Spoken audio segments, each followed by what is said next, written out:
এই যে দাদার কাছে এখন পরোটা খেতে এসেছি আমরা। তো দাদা কি পরোটা বানাচ্ছো?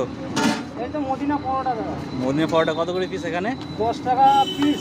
আর পরোটার সঙ্গে কী 20 কী? টাকায় 2 পিস আনলিমিটেড তরকারি, কাঁচা লঙ্কা, পেঁয়াজ সবই পাওয়া যাবে এখানে। আচ্ছা, তো কখন দোকানটা খোলা থাকে? সকাল 7টা থেকে নিয়ে বেলা 12টা। আচ্ছা, তো প্রতিদিন তাই তো? প্রত্যেক দিন ঝড় বৃষ্টি তো? আচ্ছা। জল বৃষ্টি সব সময়।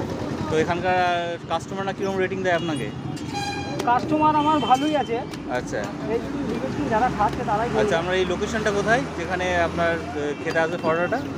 এই লোকেশনটা হচ্ছে আপনার সিটি হোটেল সান হসপিটালের অপোজিট। আচ্ছা, সান হসপিটাল মানে ডিমলা নার্সিংয়ের কাছাকাছি তাই তো? কাছাকাছি। ওকে, ঠিক আছে। আচ্ছা খেয়ে পয়সা মদিনা পরোটা। আচ্ছা, ঠিক আছে। তো ভাই পরোটা কেমন লাগে? ভালো, খুব ভালো। খুব ভালো। আচ্ছা, ঠিক আছে। তো কাস্টমার কি তোমাকে ভালো বলছে? তাহলে এখানে সবাই আসবে তাই তো? নিশ্চয়ই আসবে। ঠিক আছে।